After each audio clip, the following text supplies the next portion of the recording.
નમસ્કાર બધાને. આજે આપણે તમારા આ ચેપ્ટર નંબર 4નો સૌથી આઈએમપી ટોપિક એટલે કે પ્રક્ષેપ ગતિ ભણવા જઈ રહ્યા છીએ, બરાબર છે. એટલે આપણે આ લેક્ચરમાં અથવા આના પછીના લેક્ચર્સમાં બધે હવે પ્રક્ષેપ ગતિની વાત કરશું.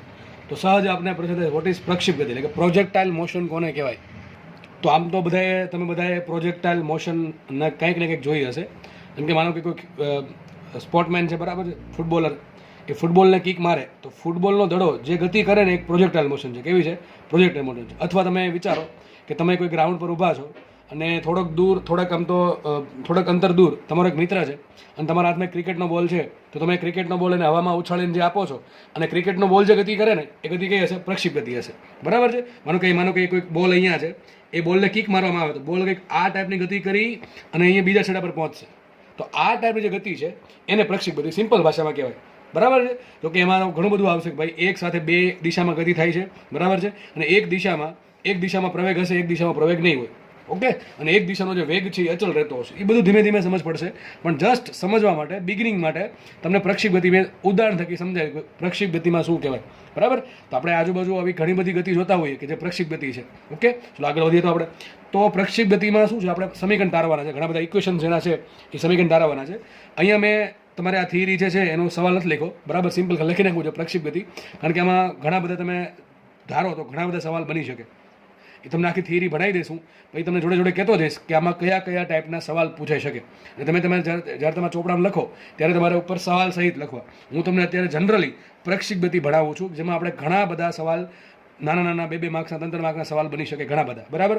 એટલે મેં ઓવરઓલ લખી નાખ્યું સિમ્પલ પ્રક્ષેપ ગતિ. તો ચલો સ્ટાર્ટ કરીએ.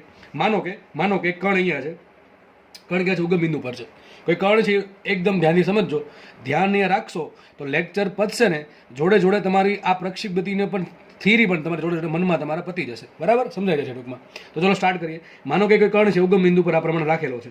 હવે આ કણને કંઈક આપણે પ્રારંભિક વેગ આપવો પડશે. કેમ? અરે ભાઈ, જ્યાં માનો કે ફૂટબોલનો દડો હોય એ કોઈ જગ્યાએ પડ્યો હોય તો પ્રક્ષેપ ગતિ ક્યારે કરે? તમે એને કંઈક વેગ આપો. તો જ્યાં સુધી વેગ નહીં આપો ત્યાં સુધી પોતાની જગ્યાએ જ પડ્યો રહેશે. તો હવે આ માનો કે એક ફૂટબોલનો દડો છે કે જેને આપણે બીજા સ્થાને મોકલવાનો છે, બરાબર, કિક મારીને. તો માનો કે આપણે એને વેગ આપશું તો એ કંઈક આ ટાઈપનો, ધારો કે એને V0 જેટલો વેગ આપ્યો. કેટલો વેગ આપ્યો? V0 જેટલો વેગ આપ્યો.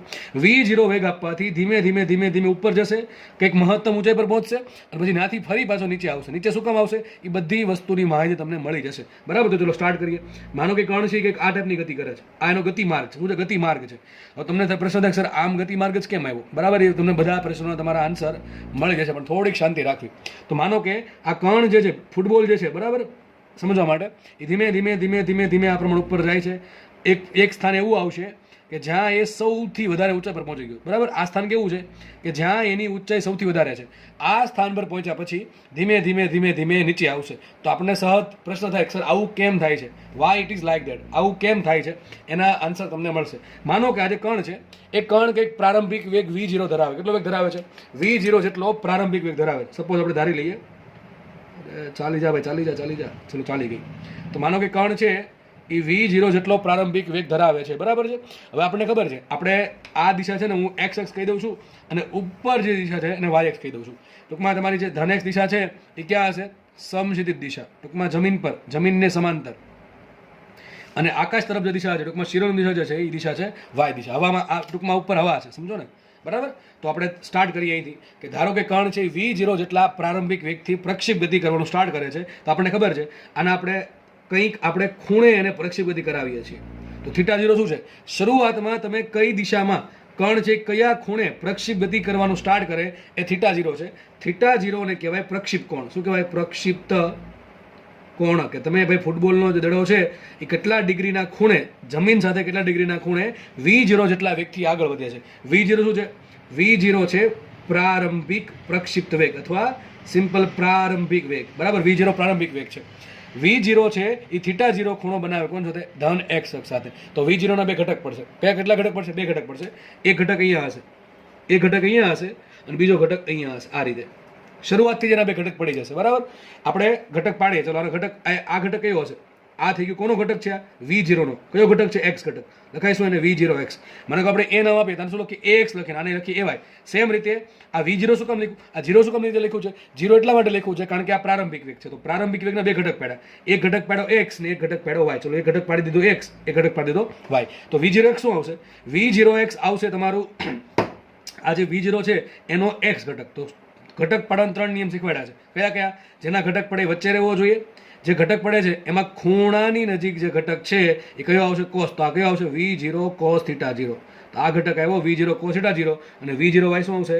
V0 sin θ 0. બીજો ઘટક આવ્યો. શરૂઆતમાં પદાર્થ ગતિ કરે છે, હજી તો આપણે પદાર્થ આગળ ગયો જ નથી, એની જગ્યાએ જ છે. જસ્ટ આપણે વેગ આપ્યો V0 જેટલો, કેટલા ખૂણે? θ 0 ખૂણે. એના બે ઘટક પડશે, એક ઘટક આવશે V0x આ દિશામાં અને બીજો ઘટક આવશે V0y ઉપર તરફ. બરાબર, આટલું થઈ ગયું. હવે ધીમે ધીમે કણ છે ઉપર છે, કારણ કે એની પાસે વેગ છે. જે દિશામાં વેગ હોય એ દિશામાં ધીમે ધીમે આગળ વધશે. તો માનો કે કણ અહીંયા પહોંચી ગયો, પેલો ફૂટબોલનો દડો છે અહીંયા કંઈક પહોંચી ગયો. બરાબર, હવે તમારે શોધવું એ છે કે ભાઈ આ સ્થાને પહોંચો તો આ સ્થાને એનો વેગ કેટલો હશે.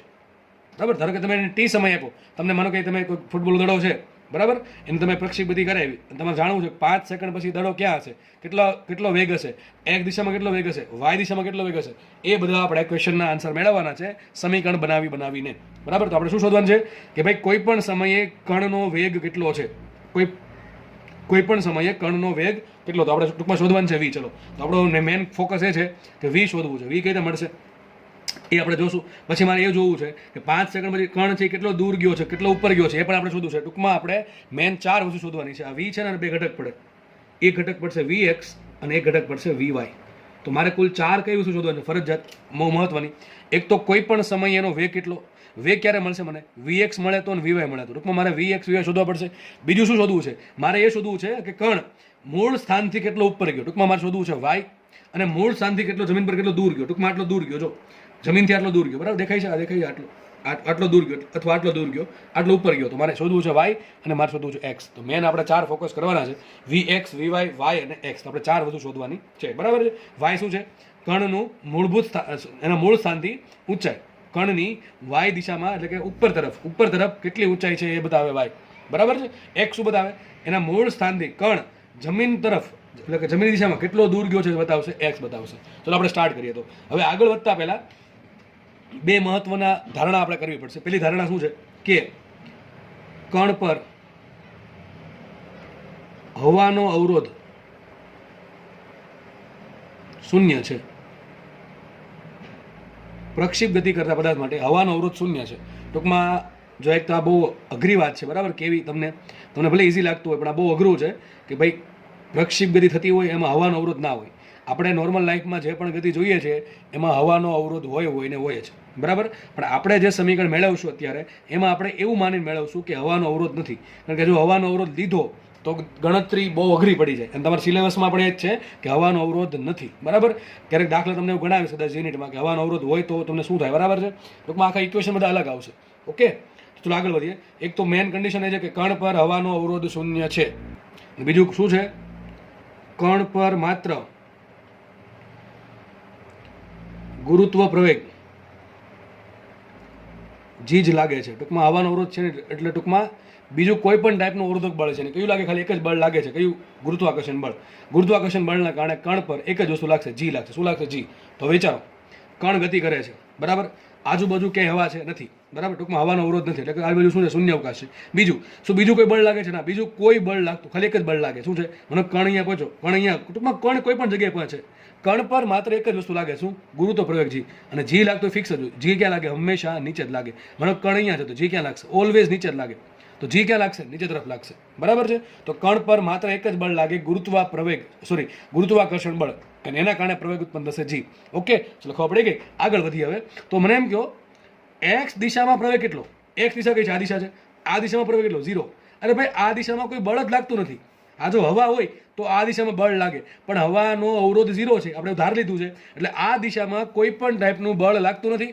એક્સ દિશામાં કોઈ પણ ટાઈપનું બળ નથી, એટલે એક્સ દિશામાં કોઈ પણ ટાઈપનો પ્રવેગ નહીં હોતો. એક આપણને વસ્તુ એ ખબર પડે કે એક્સ બરાબર 0 છે. બીજું શું ખબર પડે કે સર વાય દિશામાં કયો પ્રવેગ લાગે, તો વાય દિશામાં એક જ પ્રવેગ લાગે. કયો લાગે છે? ગુરુત્વ પ્રવેગ જી લાગે છે. કયો પ્રવેગ લાગે છે? ગુરુત્વ પ્રવેગ જી. હવે પાછું જો એવું થશે કે કણ જાય છે ઉપર, તો આ વેગ છે એ ઉપર તરફ છે અને ગુરુત્વ પ્રવેગ છે જી નીચે છે, તો આમાં બે દિશા આવશે. વાયમાં અમુક રાશિ પ્લસ વાય તરફ હશે અને અમુક રાશિઓ માઇનસ વાય તરફ હશે. તો મારે ધારવું પડશે કોઈક એક દિશાને વાયમાં પ્લસ વાયને ધન કેવી પડશે, એટલે કે ઉધ્વ દિશાને ધારી લઈએ આપણે, ધારી લઈએ અહીંયા જોડે જોડે. ઉધ્વ દિશા ધન લેતા, ઉધ્વ દિશા છે એને ધારવાની છે ધન, અને અધો દિશાને આપણે ઋણ લઈ લઈએ, કે ફરક નહીં પડે આનાથી, બરાબર, પણ લઈ લઈએ. ચલો અધો દિશા લઈ લઈએ ઋણ. તમે આનાથી ઉલટું ધારશો તો કોઈ સમીકરણમાં કોઈ ફરક પડે નહીં, પણ તમને ખબર હોવી જોઈએ કે સમીકરણ જે આવ્યા છે એમાં તમે જે દિશા ધારી છે એના આધારે તમે સમીકરણ મેળવશો. તો અધો દિશા ઋણ લઈ લો તો મને એમ કહો એવાય બરાબર શું આવશે? એવાય બરાબર આવશે -g. આ બધું શીખવાડેલ છે ચેપ્ટર નંબર 3માં, બરાબર. કારણ શું ભાઈ, જો આ જે પ્રારંભિક વેગ છે એનો વાય ઘટક કઈ છે? ધન વાય તરફ છે. ધન લેશું કે ઋણ લેશું? ધન લેશું, કારણ કે ઉપર તરફ છે. આ જી છે એ ક્યાં છે? નીચે તરફ છે. નીચેની દિશા કેવી? ધન છે કે ઋણ? ઋણ. તો કેવું લેશું આપણે? ઋણ. એટલા માટે લખું એવાય બરાબર -g અને ax બરાબર 0. એક્સ બરાબર 0 કેમ લખો? કારણ કે આ એક્સ દિશામાં કોઈ પણ પ્રકારનું બળ નથી, કોઈ પણ પ્રકારનું અવરોધક બળ નથી, એટલા માટે એ દિશામાં કોઈ બળ લાગશે નહીં, બળ નથી, એટલે પ્રવેગ 0 થાય. વાય દિશામાં માત્ર એક જ પ્રવેગ આવશે. કયો? ગુરુત્વ પ્રવેગ છે. કઈ દિશામાં લાગે છે? અધો દિશામાં નીચે તરફ છે. અધો દિશા આપણે ઋણ ધારી છે, એટલા માટે એવાય બરાબર -g આવશે. હું બીજા પેજમાં આગળ ગણતરી કરું છું. તો આપણે જે લખ્યું છે એ લખી નાખીએ, બરાબર. v0 પ્રારંભિક અને બે ઘટક હશે. એક ઘટક આવશે v0x, તો પ્રારંભિક વેગ v0 માટે એનો x ઘટક કયો આવ્યો? એક ઘટક આવશે v0x. v0x બરાબર શું આવશે? v0 cos θ0. શું આવશે? v0 cos θ0. ચલો y ઘટક શું આવશે? v0y. v0y સૂત્ર શું આવશે? v0 sin θ0. આ θ0 શું છે? પ્રક્ષેપ કોણ. ટૂંકમાં તમે પદાર્થને કેટલા પ્રારંભિક વેગથી કયા ખૂણે પ્રક્ષેપ કરો છો એ ખૂણો બતાવે પ્રક્ષેપ કોણ θ0, બરાબર. θ0 ધાર લીધો છે. ત્રીજી વસ્તુ ખાસ અહીં લખીએ, પદાર્થ પર લાગતા પ્રવેગો. ચલો એક જ પ્રવેગ લાગે છે, બીજા બધા પ્રવેગો 0 છે, બીજા બધા બળ 0 છે, કારણ કે આપણે ધારણા કરી છે, ગણતરી ઈઝી બને એટલા માટે ધારણા કરી છે. તો આપણે લખશું પદાર્થ પર x દિશામાં પ્રવેગ છે 0 અને y દિશામાં પ્રવેગ છે -g. કારણ શું આપણે ધાર્યું છે? અહીંયા લખી નાખીએ, ઉધ્વ દિશા ધન ધારી છે મેં અને અધો દિશા ઋણ ધારી છે. અધો દિશા ઋણ લઈ લીધી એટલા માટે. સમજ પડી ગઈ? હવે આપણે આગળ વધીએ. જો હવે મેન તરફ આપણે, હવે મેન શું કામ છે? આ ચાર શોધવાનું. ચલો આપણે ફટાફટ શોધીએ. તો જુઓ, મને એમ કહો કણ પર કયો પ્રવેગ લાગે છે? જી લાગે છે. બીજો કોઈ પ્રવેગ લાગે છે? નહીં લાગતો, નથી લાગતો. જો શાંતિથી સમજો, કણ પર એક્સ ડાયરેક્શનમાં કોઈ પ્રવેગ લાગતો જ નથી. એટલે વાત થઈ ગઈ, બહુ ઈઝી વાત થઈ ગઈ. વાય દિશામાં કયો પ્રવેગ લાગે છે? વાય દિશામાં પ્રવેગ લાગે છે, પણ કયો છે? ગુરુત્વ પ્રવેગ જી. મને એમ કે ગુરુત્વ પ્રવેગ જીનું મૂલ્ય બદલે કે ના બદલે? અચળ રહે. કેવું રહે? અચળ રહે. જો કે હાઇટ બદલશે એમ જીનું મૂલ્ય બદલે, પણ હાઇટ એટલી બધી મોટી નથી કે ભાઈ જીનું મૂલ્ય બહુ વધારે બદલે. પણ આપણે એવું માની શકીએ કે જી લગભગ અચળ છે, બરાબર. જીમાં કોઈ બહુ મોટું વેરિએશન આવશે નહીં, કારણ કે નાની હાઇટ માટે જીમાં વેરિએશન બહુ ઓછું હોય. એ આપણે ગ્રેવિટેશન વાળા ચેપ્ટરમાં જોશું, બરાબર. તો અહીંયા ગુરુત્વ પ્રવેગ જીમાં ગુરુત્વ પ્રવેગ જીને આપણે અચળ માનશું. તો મને એમ કયો કે એક્સ ડાયરેક્શનમાં કોઈ પ્રવેગ નથી, વાય ડાયરેક્શનમાં પ્રવેગ છે, પણ કેવો છે? અચળ પ્રવેગ છે. તો આપણે અચળ પ્રવેગી ગતિના સમીકરણો વાપરી શકીએ કે ના વાપરી શકીએ? વાપરી શકીએ. કારણ શું? કારણ કે વાય દિશામાં પ્રવેગ 0 છે, વાય દિશામાં પ્રવેગ કેટલો છે? -g, પણ પોતે અચળ, એનું મૂલ્ય બદલાય નહીં. અને એક્સ ડાયરેક્શનમાં તો પ્રવેગ જ નથી, બરાબર છે. ઓકે, એટલે એક્સ ડાયરેક્શનમાં પ્રવેગ કેવો કહેવાય? અચળ કહેવાય. ભાઈ 0 એ અચળ જ કહેવાય. 0 એને અચળ જ કહેવાય, બરાબર કે નહીં? અચળ એટલે શું થાય? બદલવું નહીં. શું 0 માંથી 1 થશે? નહીં થાય. 0 માંથી 2 થાય? નહીં થાય. એટલે ટૂંકમાં આ જે વેલ્યુ છે એ પણ અચળ છે. તો આપણે અચળ પ્રવેગી ગતિના સમીકરણ વાપરશું. વિચારો, મારી પાસે વેગ છે, મારે વેગ શોધવો છે અને મારી પાસે અચળ પ્રવેગી ગતિના સમીકરણ યુઝ કરી શકાય. તો સમય આધારિત વેગનું સૂત્ર કયું છે? એક જ સૂત્ર છે. આપણે કયું?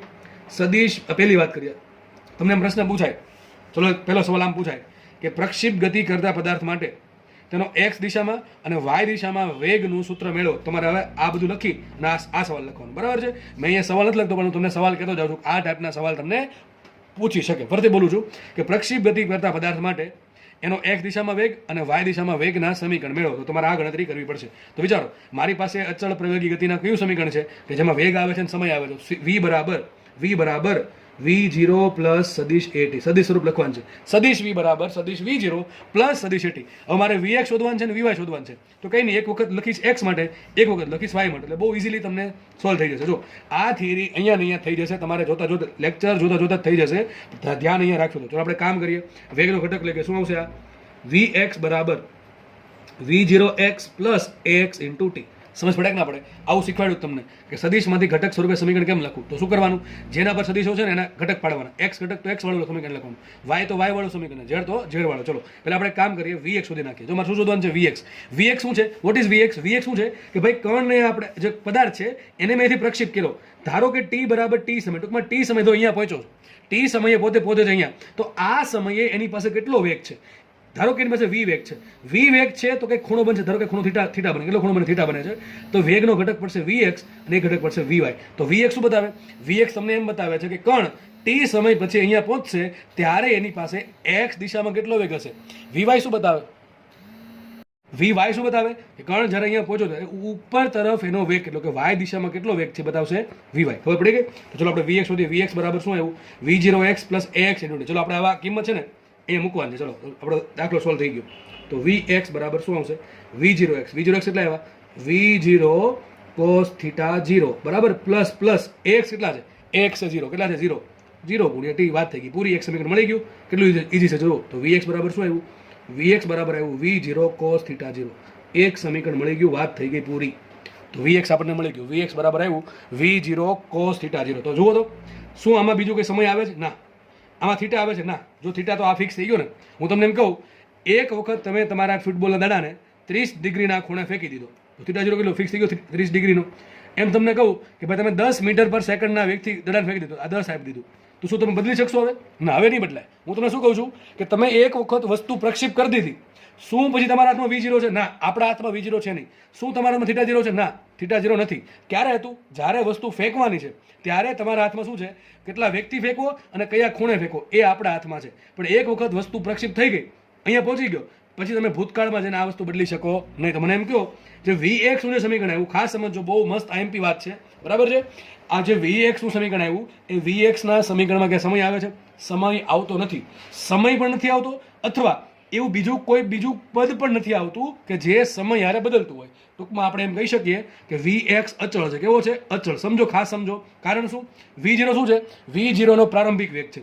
cos θ 0 માં θ 0 શું છે? પ્રક્ષેપ કોણ, પ્રારંભિક પ્રક્ષેપ કોણ. હવે તમે એક વખત વસ્તુ ફગવી દો, બરાબર, એક વખત વસ્તુ ફેંકી દીધી, એટલા માટે પછી vx બદલશે નહીં.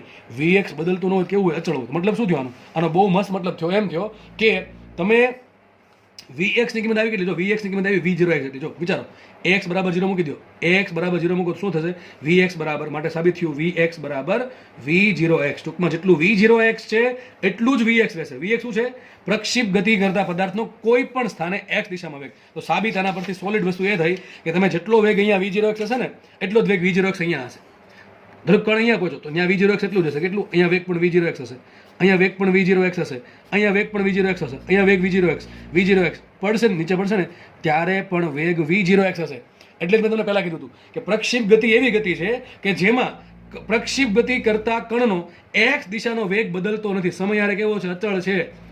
તમે માનો કે કણને 10 ના વેગથી ફેંકો કોઈ ખૂણે, માનો કે આ ઘટક 5 આવે છે, તો અહીંયા પણ વેગનો 5 હશે, અહીંયા વેગ આ દિશામાં, એક દિશામાં, દરેક જગ્યાએ વેગનો 5 જ હશે. કેટલો છે? 5 નો જ વેગ હશે, બદલશે નહીં સમય હારે. તો આ એક બહુ મહત્વનું સમીકરણ છે જેના પરથી આપણને ખબર એમ પડે છે કે પ્રક્ષેપ ગતિ કરતા પદાર્થનું, આ તમારે ચોપડા લખી નાખું તમારે શાંતિથી, કે પ્રક્ષેપ ગતિ કરતા પદાર્થ માટે ફરીથી બોલું છું, પ્રક્ષેપ ગતિ કરતા પદાર્થનો x દિશાનો વેગ સમય હારે બદલતો નથી. કેવો? અચળ હોય. ને વેલ્યુ કેટલી હોય એની?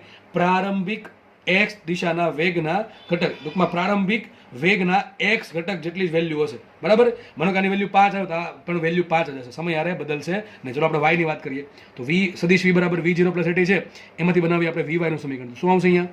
બનાવો ફટાફટ. vy બરાબર શું આવશે? v0y plus ay into t. બસ આટલું કરવાનું છે. શું કરવું પડે? સદિશ v બરાબર સદિશ v0 પ્લસ સદિશ at માં શું મૂકવું પડે? y ઘટક. તો vy બરાબર v0y પ્લસ ay t. ચલો આગળ વધીએ તો મુખ્ય કિંમત આપણે vy શોધવાનું છે. તો vy બરાબર v0y શું આવશે? v0y આવશે v0 sin θ 0. શું આવશે અહીંયા? v0 sin θ 0 પ્લસ ay શું છે? ay છે -g, તો લખશું -g ઇન્ટુ ટી થઈ ગયું. માટે સમીકરણ બની ગયું. શું બનશે? વી વાય બરાબર શું બન્યું? V0 sin θ0 minus GT. તો જો આ તમે સમીકરણ જુઓ, આ સમીકરણ જો ને આ સમીકરણ જો, બેમાં કંઈક જમીન આસમાનનો ફરક છે. જો કારણ શું? આ સમીકરણમાં એવું કોઈ પણ પદ નથી જે સમય બદલે છે, પણ આ સમીકરણમાં આ પાછળનું જે પદ છે GT વાળું, એમાં સમય આવે છે. જો જેમ જેમ જેમ જેમ સમય વધે એમ આ પદમાં કંઈક ફેરફાર થાય. એ આગળનું પદ કેવું છે? શું આગળનું પદ બદલે સમય? ના, આગળના પદમાં શું આવે છે? V0 પ્રારંભિક વેગ એ અચળ છે, θ0 એ પણ અચળ છે. તો આગળનું આ પદ કેવું છે? આ પદ અચળ છે, પણ પાછળનું જે પદ છે ભાઈ, પાછળનું પદ એ સમય યારે વધતું જશે. બરાબર? જેમ જેમ જેમ સમય વધશે એમ આ પદ વધતું જશે. તો મને એમ કહો, શું વીવાય અચળ કહેવાય? ના, એ અચળ કહેવાય નહીં. તો વીવાય અચળ નથી. મતલબ એમ થયું, પ્રક્ષિપ્ત ગતિ કરતા પદાર્થનો વાય દિશાનો વેગ જે છે એ અચળ નથી. થશે એવું, માનો તમે પદાર્થને કંઈક વ્યક્તિ ફેંકો, માનો કે આની કિંમત 50 ની. કેટલી છે આની કિંમત? તમને એક એક્ઝામ્પલ આપું સમજવા માટે, જસ્ટ ખાલી એક એક્ઝામ્પલ છે. માનો કે આની કિંમત 50 છે, સમજો આની કિંમત 50 છે, જી બરાબર 10 મૂકો તો સમીકરણ શું બનશે? એક્ઝામ્પલ લઈ લઈએ આપણે. સમીકરણ શું બનશે? વીવાય બરાબર 50 માઇનસ 10 ગુણ્યા ટી. શું બનશે? 50 માઇનસ 10 ગુણ્યા ટી. ટીની કિંમત મૂકો તમે, ટી બરાબર 0 મૂકો તો કેટલો વેગ શરૂઆતમાં 50 નો વેગ છે. ટી બરાબર 1 મૂકો, શું છે? 50 માઇનસ 10 40. ટી બરાબર 2 મૂકો, 50 માઇનસ 20 30. કેટલો વેગ વધશે? 30 વધશે ને. ટી બરાબર 3 મૂકો તો 50 માઇનસ 30 20 થાય. ટી બરાબર 4 મૂકો, 50 માઇનસ 40 શું વધે? 10 નો વેગ વધે. ટી બરાબર 5 મૂકો, ટી બરાબર 5 મૂકો તમે તો શું બનશે? 50 માઇનસ 10 ગુણ્યા 5, 50 માઇનસ 50 0. તો જો શરૂઆતમાં વીવાય 50 હતો, પછી 40 થયો, 10 થયો, સોરી 40, પછી 30, પછી 20, અને કોઈક સમય તો 0 થઈ જાય છે. આવું ક્યાં થાય ખબર છે? અહીંયા થાય. જો સમજાવું તમને અહીંયા. માનો કે આ વેગ 50 નો છે, થોડોક સમય જશે, 1 સેકન્ડ પછી કેટલો વેગ હશે? 40 નો, પછી 30 નો, પછી 20 નો, પછી 10 નો. અને જ્યારે આ પોઈન્ટ આવશે ને મહત્તમ ઊંચાઈવાળો પોઈન્ટ, મહત્તમ ઊંચાઈવાળા પોઈન્ટ પર વાય દિશાનો વેગ 0 થઈ જશે. અથવા તમે એમ કહી શકો કે જે સમયે કણનો વાય દિશાનો વેગ 0 થઈ ગયો ત્યારે કણ મહત્તમ ઊંચાઈ પર પહોંચી ગયો. તમને પ્રશ્ન થવો જોઈએ, સર આ કણ આપણે ફેંકો છે તો દૂર કેમ નહીં વયો જતો, અવકાશમાં કેમ નહીં વયો જાય? એનું કારણ આ છે. બરાબર? કારણ કે વાય દિશામાં જે વેગ છે એ ધીમે ધીમે ઘટતો જાય છે. તમને એમ પણ પ્રશ્ન થવો જોઈએ કે સર કણ આમ શું કામ જાય છે? કણ આમ જવાનું કારણ શું? આ ભાઈ કણને એક્સ દિશામાં કોણ લઈ જાય છે? V0x. કોણ લઈ જાય છે? V0x. શું V0x બદલે છે? ના, V0x સમય યારે કેવો છે? અચળ છે. અચળ છે. શું વીવાય સમય યારે અચળ છે? ના.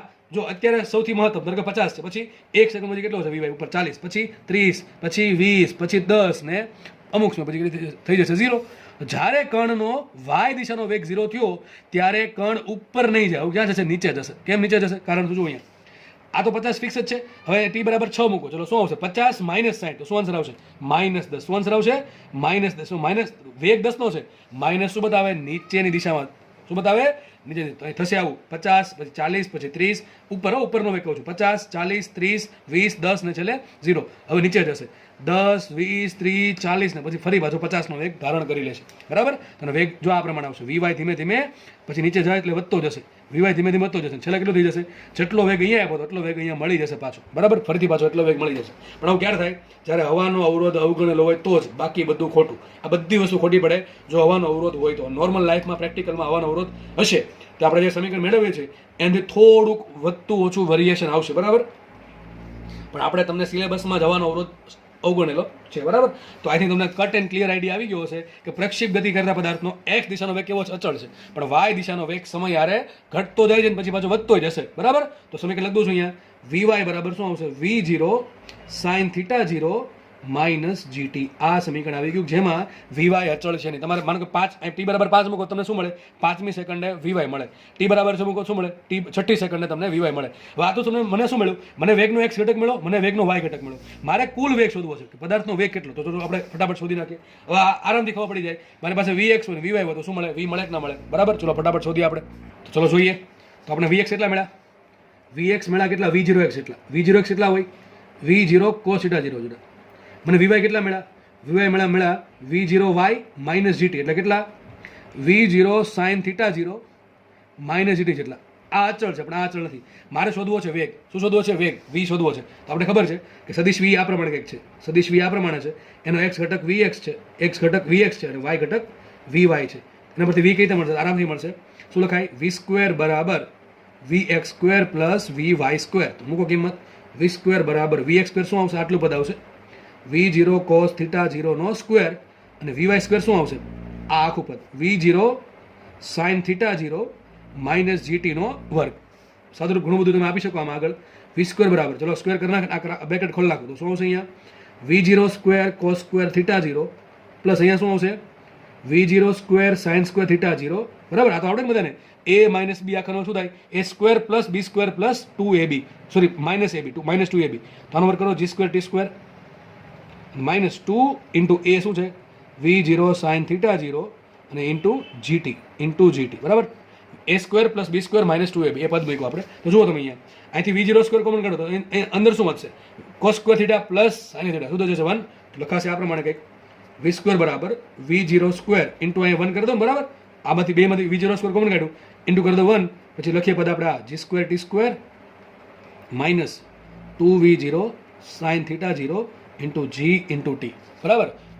કાઢી નાખીએ વર્ગમૂળ તો શું આવશે? V બરાબર અંડર રૂટમાં આવશે આખું પદ V0 સ્ક્વેર. આ સમીકરણ કે યાદ રાખવાની જરૂર છે નહીં બરાબર, ગોખતા નહીં ભાઈ આમાં. 2V0 sine theta 0 into GT. દાખલા આપણે જ્યારે ગણશું ત્યારે બધું આવું બધું પદ નહીં આવે, કારણ કે આપણે દાખલામાં શું કરશું?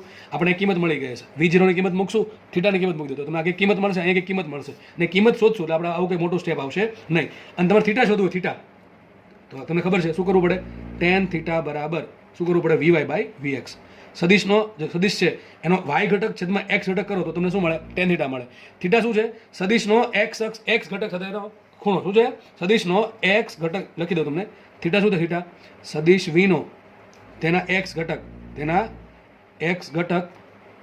VX સાથેનો ખૂણો છે બરાબર. તો જો આપણે ત્રણ વસ્તુ મેળવી લીધી, મેન વસ્તુ આપણે સોલ્વ થઈ ગઈ. મારે VX જોતું હતું, VO જોતું હતું, બે મળી ગયા.